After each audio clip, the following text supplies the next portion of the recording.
తాకట్టులో ఉన్న బంగారాన్ని విడిపించి ఆ రోజు ఆన్లైన్ రేటుకే మేము కొంటాం. Sharma gold company. Congress party ఆ రోజు స్పెషల్ స్టేటస్ 5 సంవత్సరాల కోసం ఇవ్వాలి అంటే బీజేపీ పార్టీ ఏమంది 10 సంవత్సరాలు ఇవ్వాలి అని ఎలక్షన్లలో ఊదరగొట్టారు. 10 సంవత్సరాలు ఇస్తాము మేము అధికారంలోకి వస్తే అని.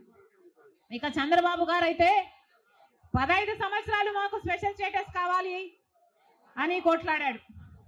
ఇదే చెప్పాడు 15 సంవత్సరాలు స్పెషల్ స్టేటస్ కావాలి, అందుకే నేను బీజేపీ పార్టీతో పొత్తు పెట్టుకుంటున్నా అని బీజేపీ పార్టీతో పొత్తు పెట్టుకున్నాడు.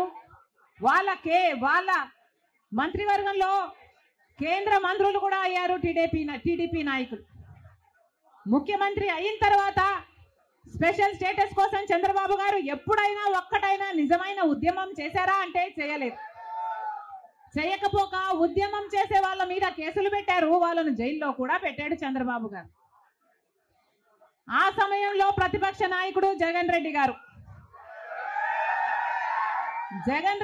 ప్రతిపక్ష నాయకుడుగా ఉన్నంత కాలం స్పెషల్ స్టేటస్ మనకు రావాలి అని ప్రతిరోజు కొట్లాడాడు. నిరాహార దీక్షలు కూడా చేశారు. ప్రతిపక్షంలో ఉండగా అవిశ్వాస తీర్మానం ఏమా ప్రభుత్వం వాళ్ళు ఎవరైనా ఉన్నారా ఇక్కడ?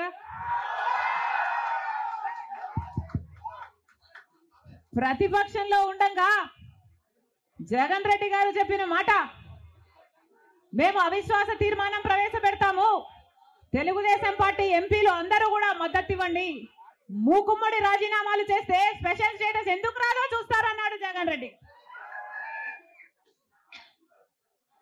ఆఖరికి జగన్ రెడ్డి గారు ముఖ్యమంత్రి అయిన తర్వాత ఒక్కటైనా నిజమైన ఉద్యమం చేశాడా స్పెషల్ స్టేటస్ కోసం? స్వలాభం కోసం రాష్ట్ర ప్రయోజనాలను తాకట్టు పెట్టింది వైసీపీ. ఈరోజు మనకు స్పెషల్ స్టేటస్ లేదు కదా, కనీసం ఒక ప్యాకేజ్ కూడా లేదు. ఉన్న ప్రభుత్వమైనా ప్రతిపక్షమైనా ఒక్కటంటే ఒక్క నిజమైన ఉద్యమం చేసింది లేదు. ఈరోజు మనకు స్పెషల్ స్టేటస్ లేదు అంటే ఆ పాపం ముమ్మాటికి చంద్రబాబు గారిది, ముమ్మాటికి జగన్ రెడ్డి గారిది. స్వలాభం కోసం ఇద్దరు ప్రజల ప్రయోజనాలను తాకట్టు పెట్టారు. టీడీపీ అంతే, వైసీపీ అంతే, దొందే. రాజధాని అమరావతి అన్నాడు చంద్రబాబు గారు, సింగపూర్ను చేస్తానన్నాడు.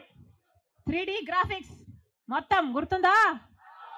3D గ్రాఫిక్స్ చూపించాడు చంద్రబాబు గారు.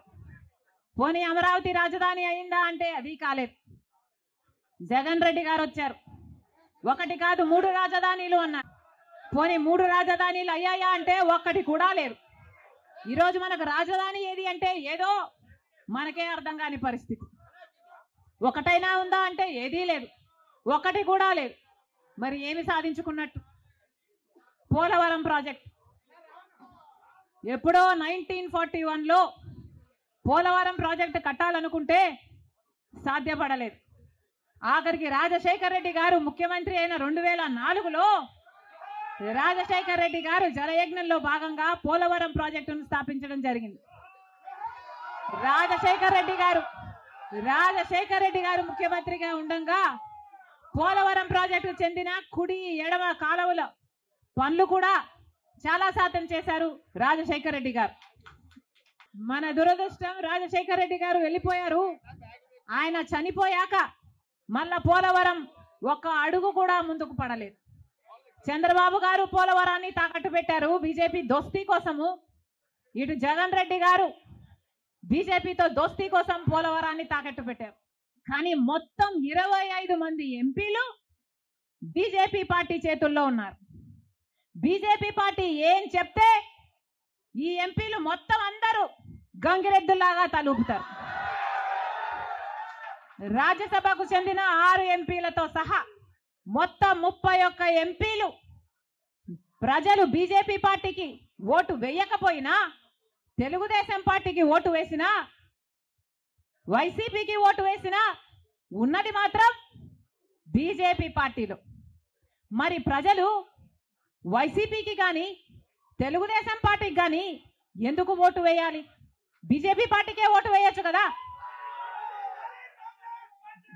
వైసీపీ కానీ తెలుగుదేశం పార్టీ కానీ ఎందుకు వాళ్ళ బీజేపీ పార్టీకి అమ్ముడు పోవడానికి వైసీపీ పార్టీ నుంచి ఎందుకు పోటీ నిలబెట్టారు? బీజేపీ పార్టీకి అమ్ముడు పోవడానికి తెలుగుదేశం పార్టీ నుంచి ఎందుకు పోటీకి పెట్టాలి? మొత్తం అందరూ బీజేపీ జెండాలే పెట్టుకోవచ్చు కదా. కనీసం ప్రజలకు క్లారిటీ ఉంటుంది కదా, బీజేపీ పార్టీకి ఓటేస్తున్నాము, బీజేపీ పార్టీని గెలిపిస్తున్నాము అని. ప్రజల దగ్గరేమో ఒక మాట చెప్తారు, ప్రజలనేమో మభ్య పెడతారు, ప్రజల దగ్గరేమో బీజేపీ కాదు అన్నట్టు నటిస్తారు. కానీ లోపల మాత్రం మొత్తం టీడీపీ అయినా బీజేపీ అయినా వైసీపీ అయినా బీజేపీ పార్టీ తొత్తులే. టీడీపీ అయినా వైసీపీ అయినా బీజేపీ పార్టీతో పొత్తులే. అది ప్రత్యక్షంగా కానీ పరోక్షంగా కానీ టీడీపీకి వైసీపీకి పొత్తు ఉంది అన్నది నిజం. లేకపోతే 5 సంవత్సరాలలో కనీసం ఒక్కసారైనా బీజేపీ పార్టీని వ్యతిరేకించాయా? టీడీపీ పార్టీ అయినా వైసీపీ పార్టీ అయినా ఒక్క అంశంలో కూడా నిలదీయలేదు. ఎక్కడ ఏ అవసరం ఉన్నా టీడీపీ పార్టీ అయినా బీజేపీకి సపోర్ట్ చేస్తుంది, వైసీపీ పార్టీ అయినా బీజేపీకే సపోర్ట్ చేస్తుంది. మన రాష్ట్రానికి ఏం చేసింది బీజేపీ పార్టీ అని మీరు సపోర్ట్ చేస్తున్నారో టీడీపీ వైసీపీ సమాధానం చెప్పాలి. మనకు స్పెషల్ స్టేటస్ ఇచ్చుంటే మీరు సపోర్ట్ చేయండి, ప్రజలు కూడా సపోర్ట్ చేస్తారు.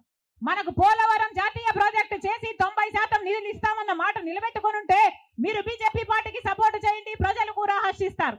ఒకవేళ మనకు రాజధాని కట్టడానికి నిధులు ఇచ్చుంటే టీడీపీ పార్టీ అయినా వైసీపీ పార్టీ అయినా బీజేపీ పార్టీకి మీరు మద్దతు ఇవ్వండి, ప్రజలు కూడా హర్షిస్తారు.